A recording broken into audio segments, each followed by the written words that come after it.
So I wanted to welcome you all. This is our 8th Undergraduate Research Showcase. It's an initiative of the Office of Undergraduate Research that launched during the fall of 2016. And it began a new tradition of university-wide recognition of undergraduate research accomplishments. Today we have as our speakers our research teams from the Department of Social Work and Psychology. Both of these teams received a competitive scholarly undergraduate research experience or SURE award. And not only do we commend these students and their faculty mentors for their important scholarship, but we also seek to learn from them about the origins, challenges, and benefits of completing their research projects. And these students here are not alone. Many APU undergraduates present research at academic conferences, publish in academic journals, or both. I know that because I provide travel funding for most of those students. And though celebrated in individual departments, these important undergraduate accomplishments, the larger APU community was largely unaware of these achievements. So to better broadcast student accomplishments, I launched these showcases and revised the undergraduate research program website, where you can find information about the undergraduate research program resources, find an application for conference travel funds, and see lists of recent student research presentations. And the application for the 2022 SURE competition will be uploaded to the website shortly. Now, before I begin our presentation, I'm going to share my screen here, and I'd like to show a promotional video. So this is our welcome, and I'm going to go to the promotional video, and we'll come back to that. So this is just a minute and a half, and this is a little promotional video we put together about a year and a half ago to highlight one of our SURE teams.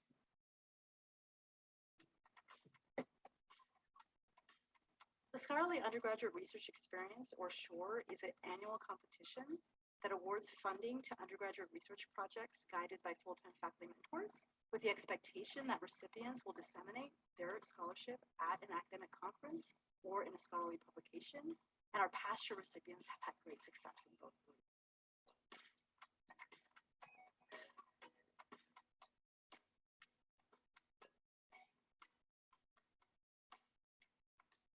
For me, it was an opportunity to pursue my own independent research under the guidance of a mentor, someone who can give me more insight into what I wanted to look into. We're completely collaborators. I have met with Joanna over the years. We're involved with coming up with the ideas and advancing the work. It's been very instrumental and invaluable just to my own personal and professional development. Because of the SURE Award, we were able to go even deeper in our research. So it's my hope with the SURE Award to instill confidence in students who may not believe they can do research, never thought of themselves as researchers, or who come from a discipline where research isn't traditionally an opportunity. It's important for students to have opportunities like SURE because it prepares them for their future, whether that be in research or in their chosen profession.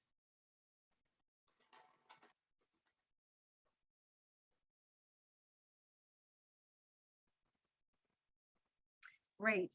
So this provides information and some and more information about SURE for those who may be watching our video and are interested in applying. Today, we are very happy to have with us this is our very first virtual undergraduate research showcase. We have had them in person in the past. And so we have 2 research teams here, one from the Department of Social Work and one from the Department of Psychology. So I'm going to be asking a series of questions, and the students and mentors will be speaking about the process of the research rather than the conclusions of the research. So our 2 research teams, the first one from social work, their project is called Undergraduate Social Work Students' Attitudes Toward Diverse Gender and Sexual Identities at Azusa Pacific University, Implications for BSW Education. And our psychology team, their project is called The Impact of Christian Parents' Attitudes on Their Homosexual Children's Faith Development. So I'm going to go ahead and ask some questions of our teams so we can get a little bit of insight. And I'm going to start with the student researchers. And I'm going to ask, how did this project begin? Did it originate as a class assignment? Was it a conversation with the professor? Were you reading something and you wanted to work on it? So I'm going to turn this over. I'm going to ask Chloe, let's start with you, and then I'll ask Dr. Jake if she can chime in as well if she has additional insight. Great. Thank you, Dr. Gutierrez, and good to see you all here today. Excited to be here. So similar to what you said, these concepts originally come from things we've noticed or class projects. The idea for this project came from conversations with peers that I had had. And I was actually not currently enrolled at APU when this project came about, but I was on a leave of absence. And in discussing with my peers their thoughts and their feelings in the social work program regarding their perceived ability or capacity to practice with LGBTQ clients, I noticed that there were several instances of students saying that they didn't really feel prepared to practice, or they didn't feel that they knew how to practice with LGBTQ clients while also maintaining their religious beliefs. And so that sparked this conversation of wanting to understand where our students are in their overall empathy towards LGBTQ individuals, and also how the program on the whole is equipping them for their future practice.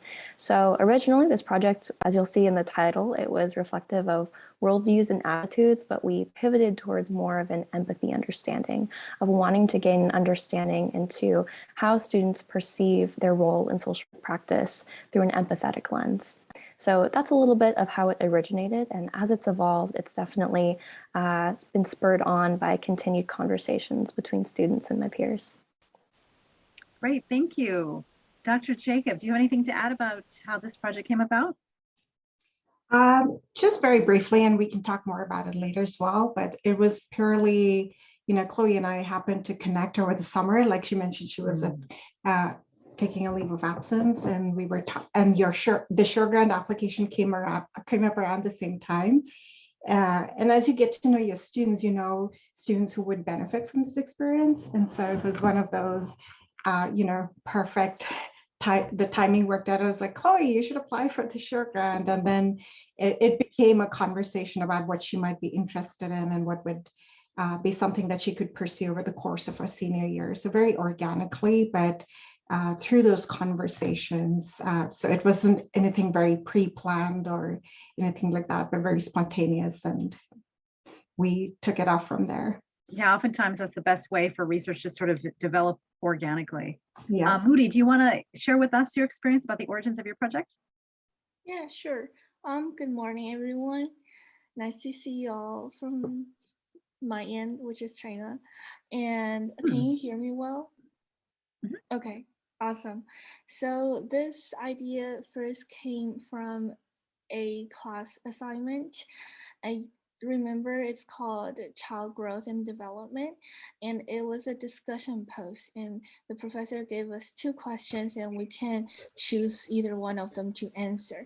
And one of the question was that, well, what will your reaction be if your children came out to you? And at first I did not know how to answer it, so I chose another question as my discussion post. But I like after a few days passed by, I was still thinking about this question. I was like, what would my reaction be? I still couldn't figure it out, and I just thought of why won't I ask other people's opinions? This is a source of learning and knowing more knowledge by asking others' opinions. So this is how the idea originated. It's from a question that I personally could not answer.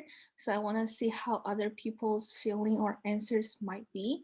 And I saw this opportunity and I was like, what a great opportunity for me to hear other people's advices.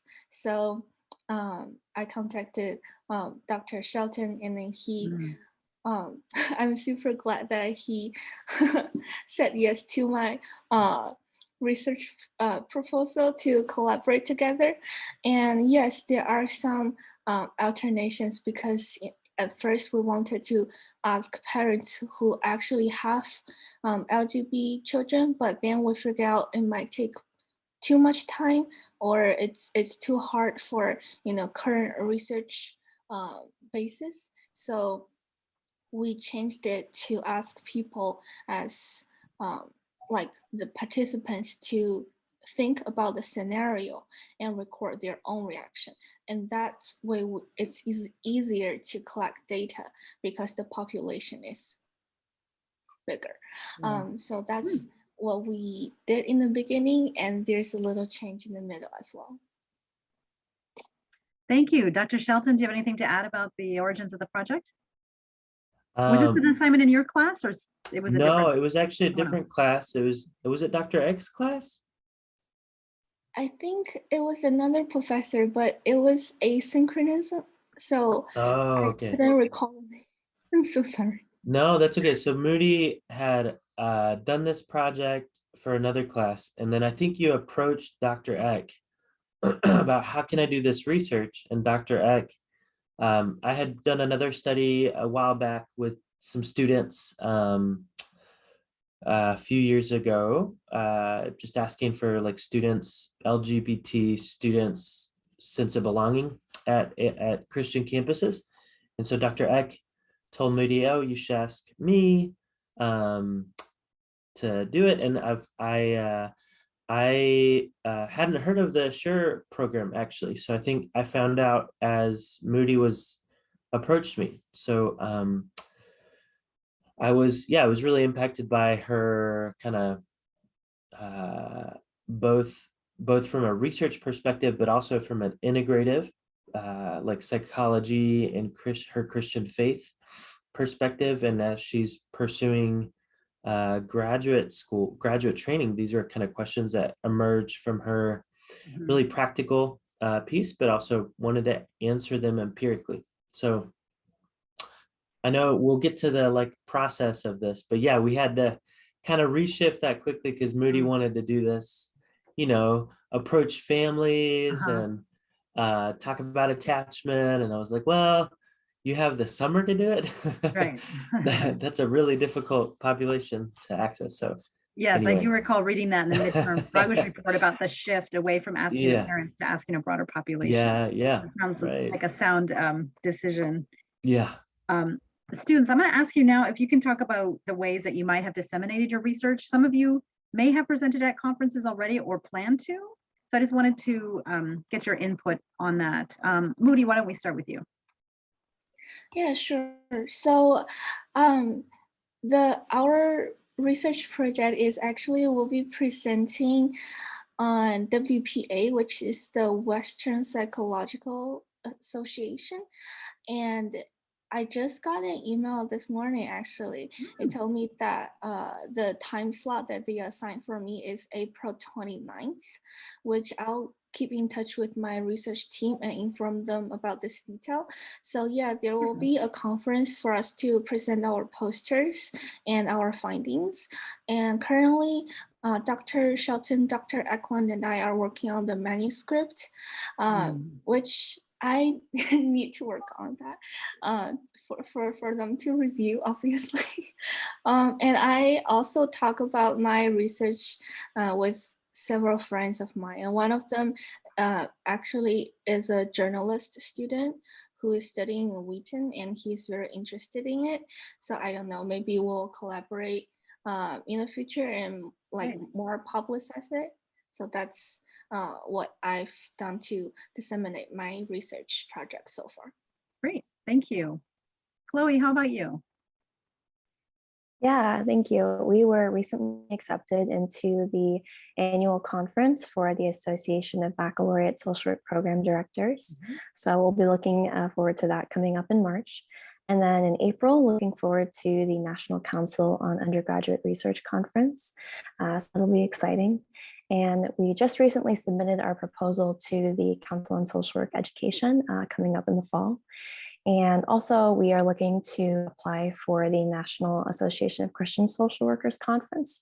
And that's also in the fall. And that is a little different from a research poster presentation as it's more focused on an actual workshop. So it's both presentation and kind of applying your research in a way that is integrative and drawing people in so that they can understand how to apply your research in a tangible way or how it is applicable maybe within their own scope. And so those are the areas that we are looking forward to being part of, and also some future areas that we're hopeful to be a part of. Wonderful. It sounds like you both have really solid plans in place to share your research, which is an important part of doing research, is also looking for that sort of dissemination piece. I want to talk and more about how SURE itself, this particular grant, how that affected your research basically, how was a Shore Award, how was it beneficial to you in the course of your research? Oh, Chloe, we'll start with you.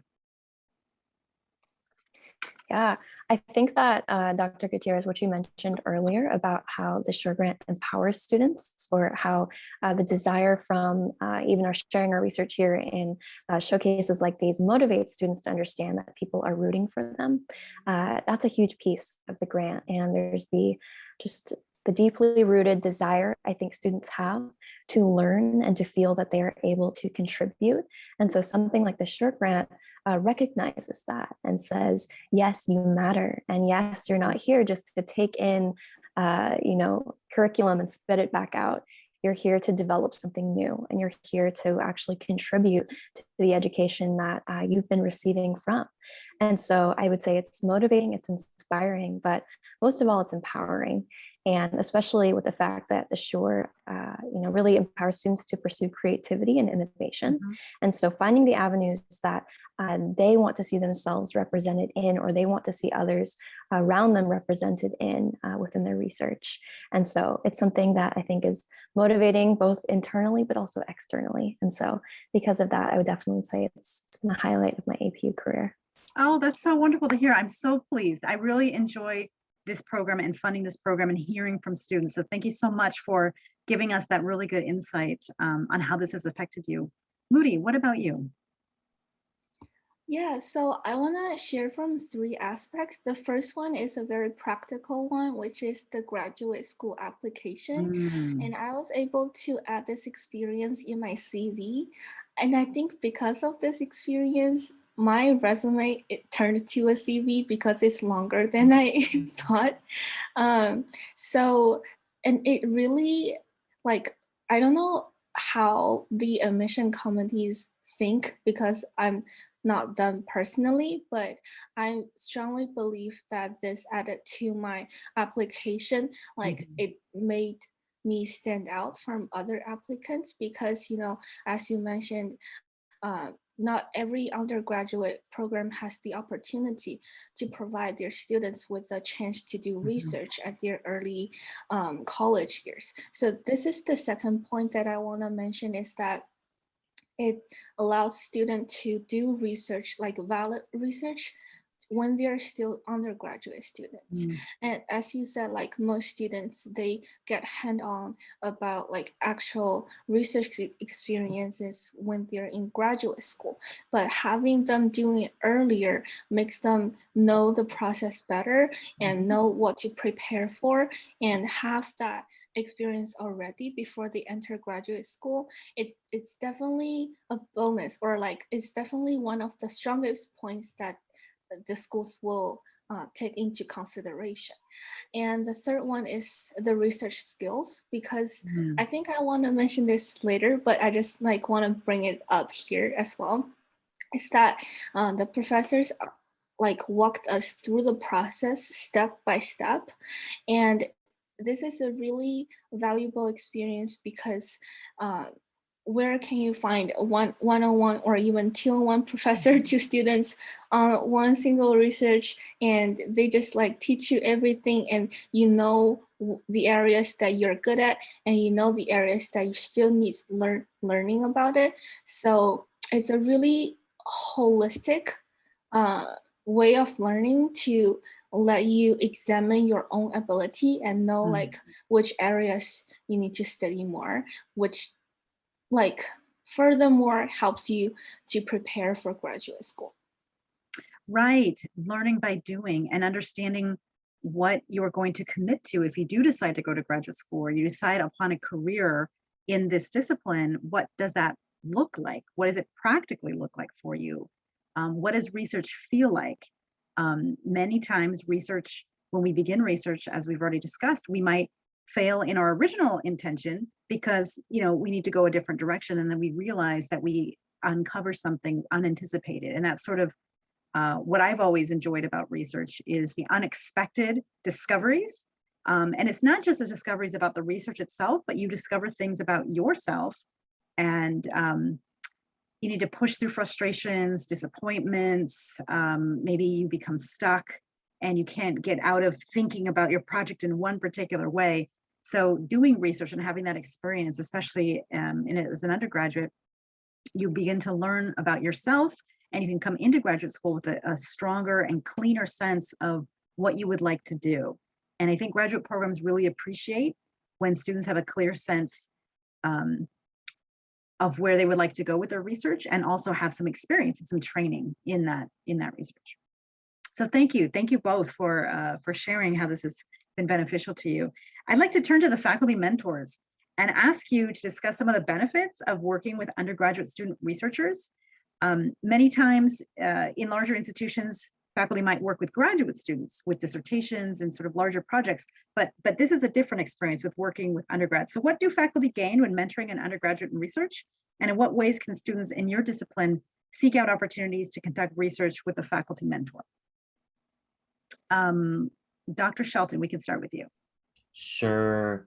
So yeah, I think there's two things that I get out of working with undergraduate students, and I was trying to think of a word to describe it, but I was recently working through one of the theories in psychology, relational cultural therapy, and where it's the goal is relationships, that we kind of grow through and towards relationships. And one of the features of good relationships is zest. Just like it brings energy to like what I'm thinking about, and how I'm kind of like new perspective, or at least, so for example, Moody and Carmenjit are both in here, just kind of bringing a new energy to the research. And maybe they don't have all the tools that they need, but kind of that energy or that zest is one thing that comes to mind. And I also think about if education is empowerment, then research within the tiny circles of academia, research is the currency of academia. So anything we can do to empower our students that are intending to go into higher education, graduate education, that just is really brings a lot of meaning to me as a professor. So I think those are the two things that come to mind. I think in terms of psychology, I think we have several opportunities in our department. The Psych 475 is one of them, which is like a research experience that students can do. But we also encourage students to do summer programs through NSF. We've had some students do that nationally, or applying to other places. So those are a couple of opportunities that we've encouraged students to approach. We have several research labs, and I just love getting students connected, undergraduate students connected to that research, whether it's with me or with other professors. So I think those are perhaps my answers. Very good, thank you. Dr. Jacob, share with us about your experience. Okay. So I think building on what Dr. Shelton has said as well, part of it is that mentorship piece, which I really enjoy. And, when Chloe approached me with her ideas, this is not necessarily my area of expertise or an area that I know a lot about, but I think through working with Chloe, I think what as educators we can hope to model is that lifelong learning, that, okay, this is an interesting topic, let's learn together, even though it may not necessarily be my area of expertise. So we hope our students will go on to be those lifelong learners. And while we're giving them certain tools and teaching them certain skills, I think we've been able to be collaborators on this project. So it's not like my ideas are more important than Chloe's, but like I think Chloe does too, but I definitely enjoy like just having conversations with her, brainstorming about, hey, this didn't work out, what do we do next? Or how do we approach something that we hadn't thought about? And I think we've already talked about the, undergraduate research being foundational to creating that spark and building their interest and continuing that in the future. So I hope our students will do that as well. And something I think you mentioned it, Dr. Gutierrez, in terms of like building those professional skills, whether it's not just in writing, but your ability to present and talk about your research to people outside of your field. Because I know, like, when we are doing research, those of us who do research, more than our students, we know, like, it all makes sense in our head until we try to explain it to somebody else. Like, what are you talking about? So I think even developing those kinds of skills to be able to articulate your research. And social work is a very, applied profession. So our students, one of the competencies that our accrediting body really emphasizes is practice-informed research and research-informed practice, and really enabling students to see that link between research and practice. So again, our students do applied research projects in their senior year, typically, that are tied to their field placements. But Chloe was able to develop this project as her senior year project. So again, like, the opportunity for students to see how does research guide, whether it's education or whether it's social work practice or policy, to make these connections, because I don't know about psych, but I know social work students are not very excited about the word research, so the more real you can make it, and the more where you're like, it's just not a bunch of nerds sitting around doing stuff, but this can make a difference, and this is how you can use it, I think, creates a completely different atmosphere. So I'll stop there. No, thank you so much. You did point out something really important, the ability to articulate your work to a non-specialist. That is really critical, because so many times we're involved so deeply into our research, and we interact with those who understand the terminology or the jargon that is involved in our particular discipline. But it's really, really important to be able to move beyond that, and to go, and a conference gives you the students the perfect opportunity to speak to non-specialists, to explain little details, and to have others come up to them and ask questions, and realize that, I need to be able to understand how to explain this in a very simple way.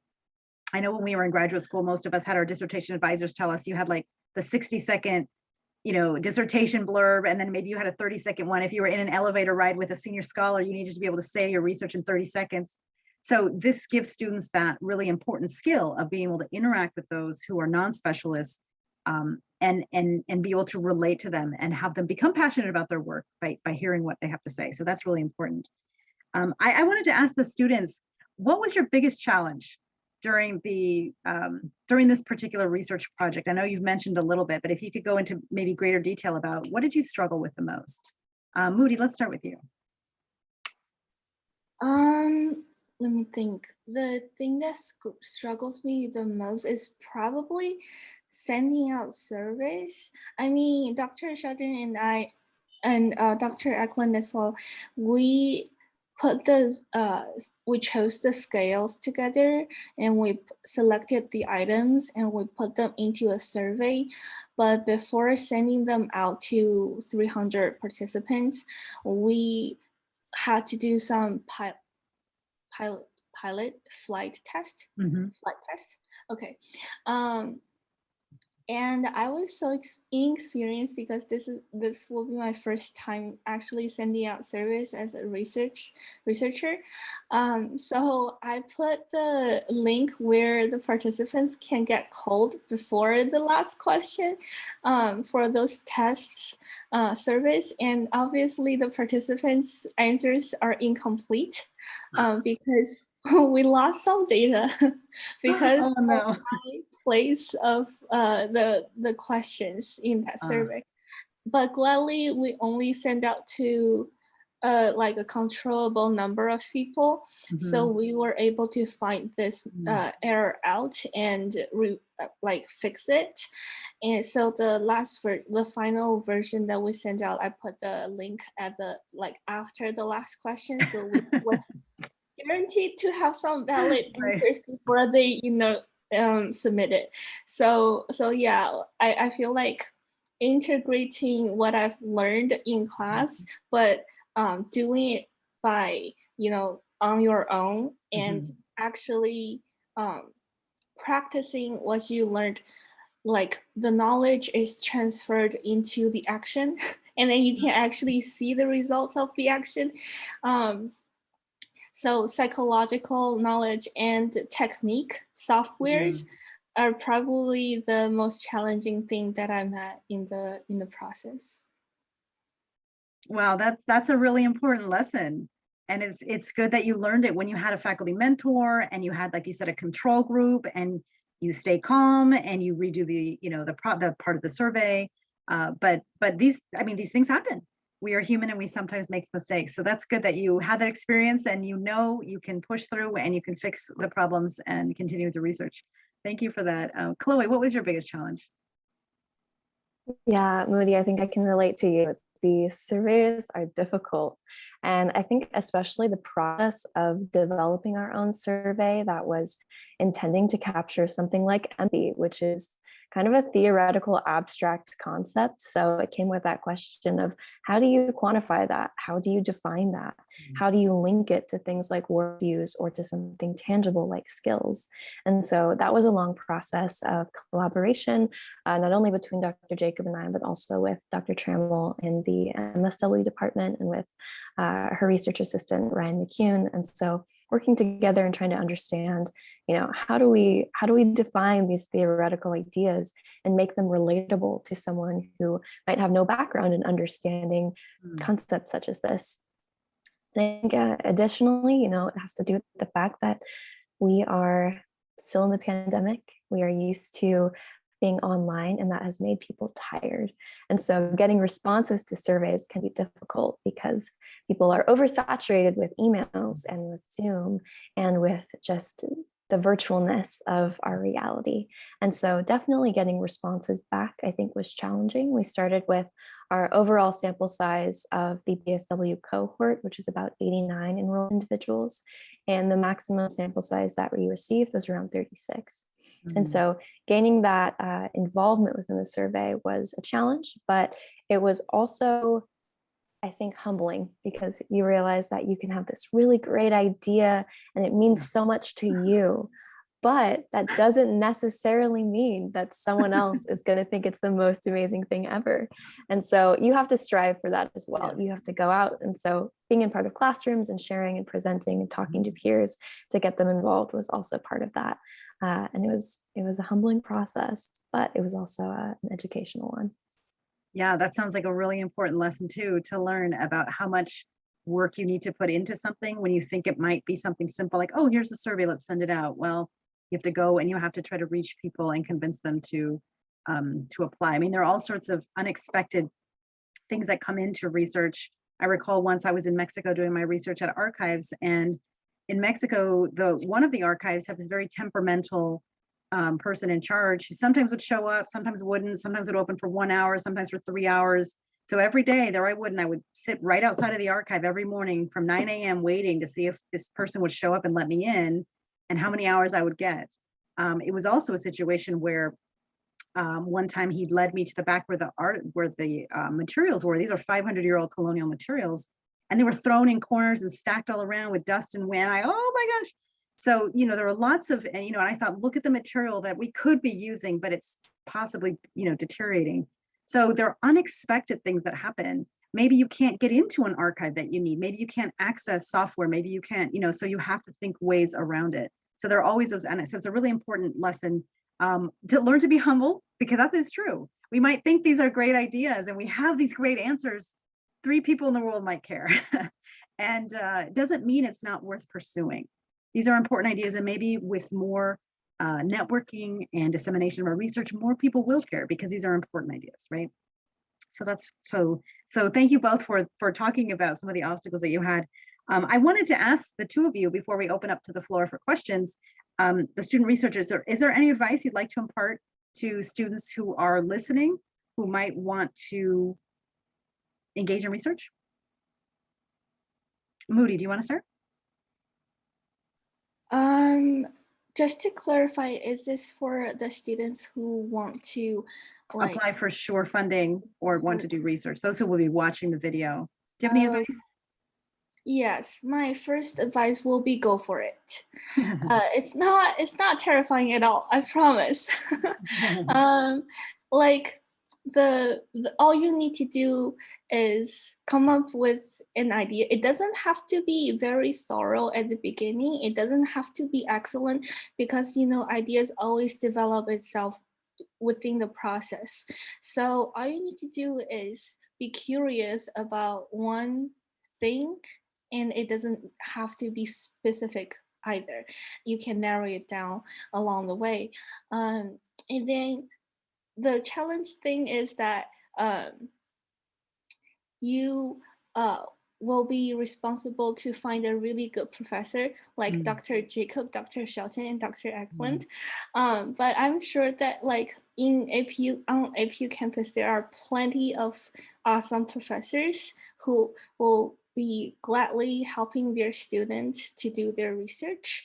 And so it turns out it's not challenging either. So these are very easy starting points, which that you only need to have an idea that you're curious or passionate about, and then you can bring it up to professors and faculties and talk about it, and then submit the proposal. So only 3 steps, Yes. super easy. And Great. like this, I think this program, it's very much well developed and very mature, that I'm so sorry if I spell your last name wrong, but Gutierrez. That's close enough. Okay. Gutierrez. I just want to say that you're super helpful along the process with all the reminders, and then the questions that you asked me about my research project in the beginning really helped me to clarify what I was really thinking. Because I'm the example. I didn't know exactly what I want to study in the beginning, but by being asked and by doing some research and by listening and talking to Dr. Shelton Eklund, I have this more clarified idea in the end. So it's really fun. The process is worth trying. And then you're so young, you have plenty of energy as undergraduate students. I'm sure you're gonna do well. Thank you, Moody. Thank you so much. Chloe, what words of advice do you have for students thinking about applying to SURE? Yeah, I think the word that Mudi said of curiosity is huge. And I think along those lines, I remember a professor telling me in high school when I was in community college, find whatever makes you angry, whatever makes you joyful, whatever makes you passionate. Find what topic that is and pursue it, because this is going to be a longer project, around a year or a semester. And so you need to care about it. I find myself being bored by my own topic. It's not something that I think I'd enjoy pursuing, but this is a conversation I still enjoy having with my peers. This is something I'm still passionate about. I still get involved in, emotionally. And so find that thing that you feel anger or passion or joy or another strong emotion about, and then have the self-esteem to know that you are capable of pursuing this, and that you do not need to come in with all of the answers, but you are coming in as a student to be supported. And committing to that idea of self-learning, of knowing that this is a process that you will need to take initiative and be in charge of your own education, but also what a freeing thing to get to do that, what a freeing thing to take initiative in an area that's important to you. And you don't do it alone. You do it with faculty mentors and with the team of the Office of Undergraduate Research. And so you don't come in unsupported, but you come in empowered. And you owe it to yourself to pursue something that is important to you and important to your future. Very well said, Chloe. Thank you. These are all this is really good advice to students. And it is true that we do try to support students in the office here of Undergraduate Research, but also we've had such wonderful faculty mentors along the way who really commit to helping students. So I know that it's a team effort, and I really thank all of our faculty mentors for being so dedicated and working with students and helping them see their problems, giving them the space that they need to maybe make some mistakes and to learn, but also being there in the background to support them when they need it. Thank you so much. So I'm going to open up now to see if there are any questions from either faculty mentors or Dr. Isaac or anyone in our audience here. I have a question. By design, the focus has been of this conversation around the process of doing research, stuff like that. But just to touch into the actual research itself briefly, I was wondering if the students and the faculty, if they could share maybe something that they learned that was surprising from their as a result of their research.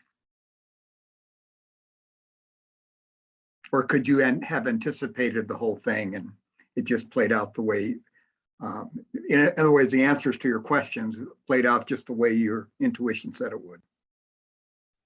Yes, it worked out perfectly.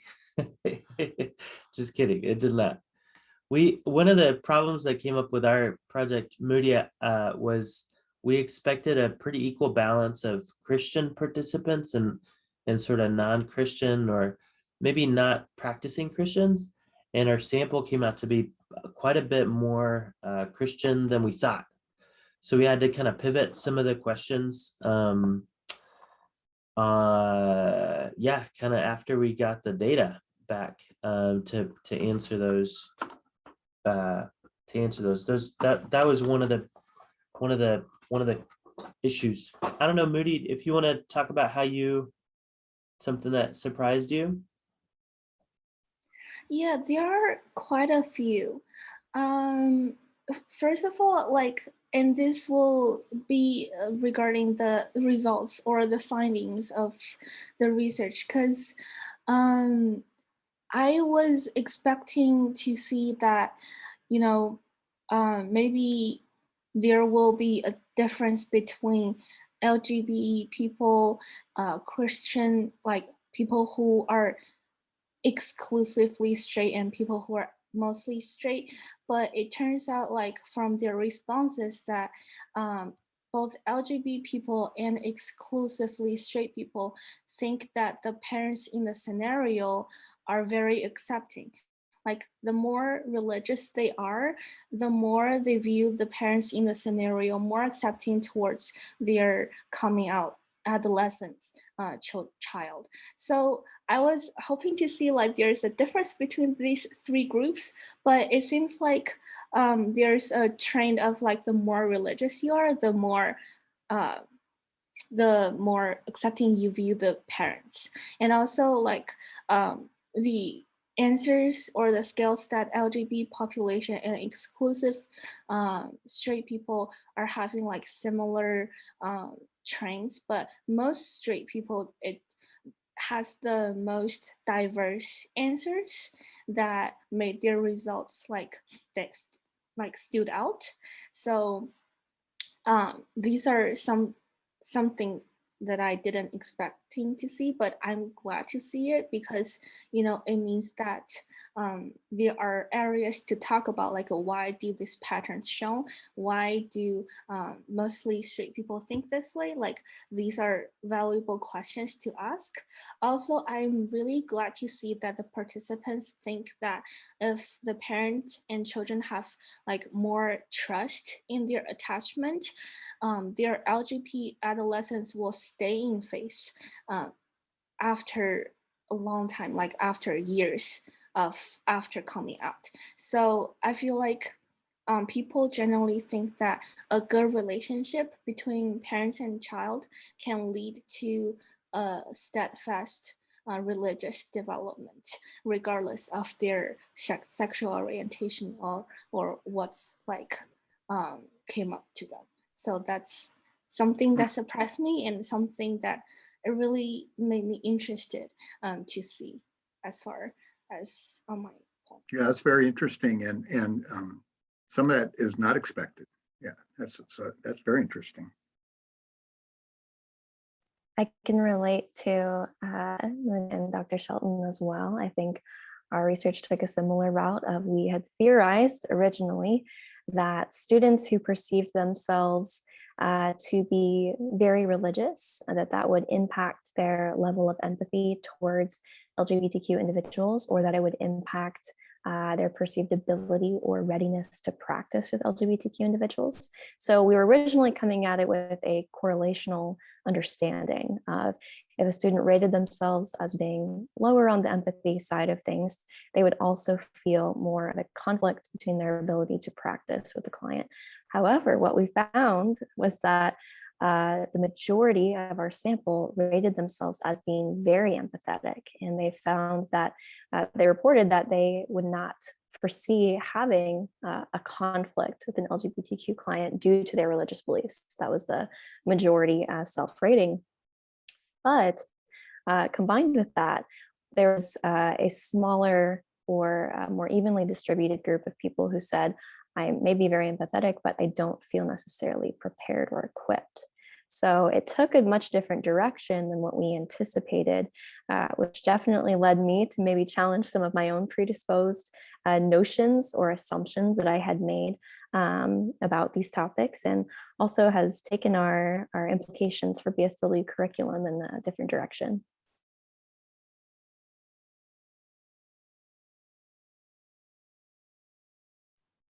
I don't think I have anything to add. Chloe did a good job. I think the only other piece to add to that was to, again, just build on what Chloe said, because we were looking to see if there are differences as they move through the program, like freshman to senior. And we anticipated that the more exposure you have, the more training you have as you go through the program, maybe you would be more empathetic or more prepared or more able to practice with a population group that maybe you don't identify with or agree with from a religious background, but we found that that was not the case. So I think that was interesting for Chloe and me. And like she said, we were like, oh, you know, we made those assumptions based on conversations we've been having with students, but didn't play out the way we imagined, at least among those who actually responded to our survey. Thank you. It's always interesting to hear how our conclusions don't necessarily line up with our expectations. We have a few more minutes left. Are there any other questions for our participants? Yeah, I just have one question for you to Chloe or Moody. Like, from the beginning of you guys' project to the conclusion, was there like a change or shift of research question, or like a change or shift in like what you originally started? But you know how things have changed, like on, how would I frame this? Like, did your topic or what you participants, did anyone change, or did your project change any? So from what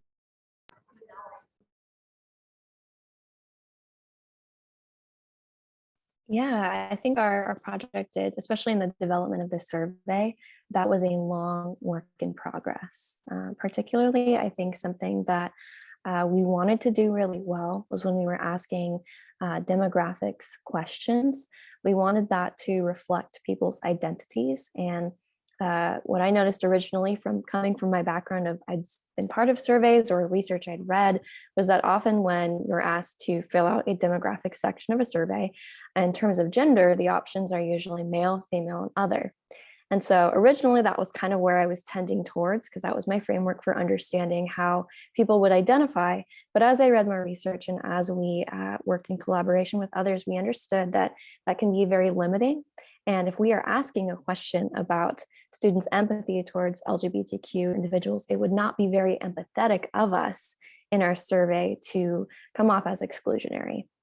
And so we wanted, even in our demographics questions, to reflect what we are reflecting in, you know, our questions themselves. And so we really wanted to tailor that to include a multitude of identities and also include definitions for those identities. And that was something that came about from the suggestion of a colleague as well, who said, I think you really need to define identities if you want people to be able to really feel themselves represented in the survey, and also understand about the population that you're asking them to consider their ability to practice with. And so that was an eye opener to me of even within something as simple as our demographics section.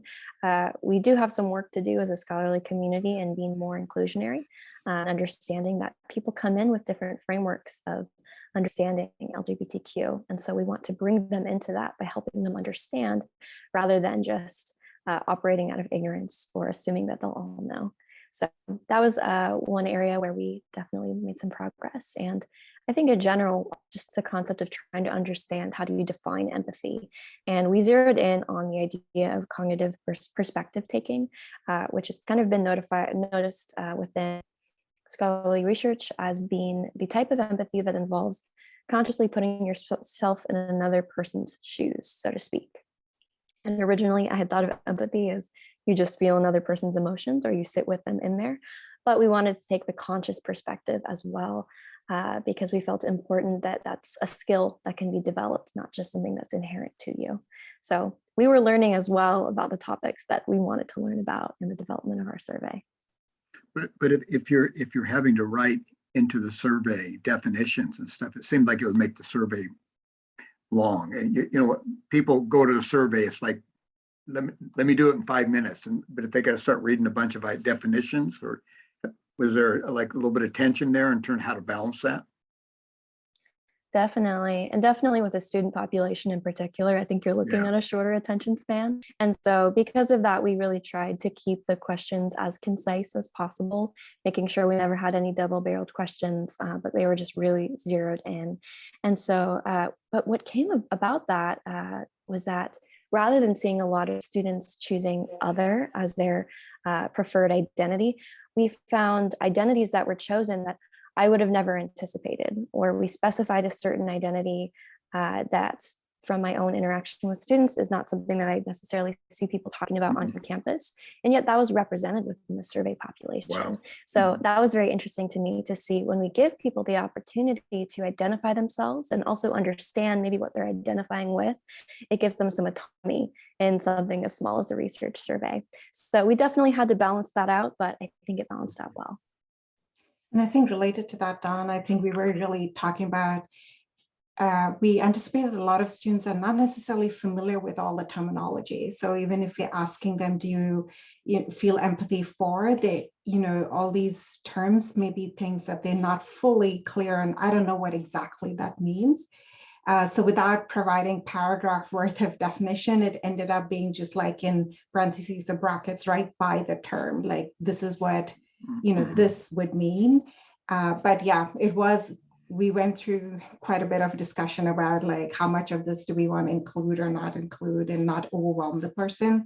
But then we decided to err on the side of a little bit more information just to make sure that even if you don't identify as that, with that gender or with that sexual identity, that you at least, we're all on the same page in terms of what we mean by that, if that, so. Okay, thank you. And as on my side, as we previously mentioned before, we completely changed the population to parents who actually have LGBTQ children came out to them, to a variety, like to anyone who speaks English and live in the States. So that's because of the time and because of the level of difficulty that we need to adjust the population that we focus on. So with that being said, we need to adjust our research as well. So the title here, the impact of Christian parents' attitudes on their homosexual children's faith development, has changed in the middle of the process to the perception of parent responses toward LGBT youth coming out to religious parents. So it changed from directly asking the parents to asking the participants' perception of an imagined scenario. With that being said, we have to change or alter the terminologies in the scales as well. For example, the scale that we chose that examines the relationship or the acceptance level of the parents the official like skill, it says, will you talk to your child about this matter? And we need to rephrase it because we gave this imaginary adolescent a name Alex. So we need to change it to, if you're Alex's parents, will you talk to him about this matter? Will you welcome his LGBT friends in home and like host them? Like you see, like the terms changed from will you as a parent talk to your child to, do you think if you were Alex's parent, will they talk to him about this? So the pronouns, the adjectives all changed, but we leave the most important, the crucial points of the item in that scale. So these are some changes that we need to make in order to be more comprehensible for the participants who will be answering the questions.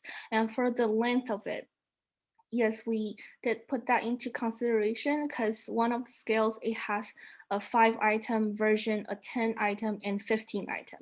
And in consideration of the length of the survey, we chose the 5-item one, which save us space for other scales that we think are also important to investigate and to provide other aspects toward this topic. So, and our average time to take the survey, it's no more than 5 minutes. It's around 2 to 3 minutes.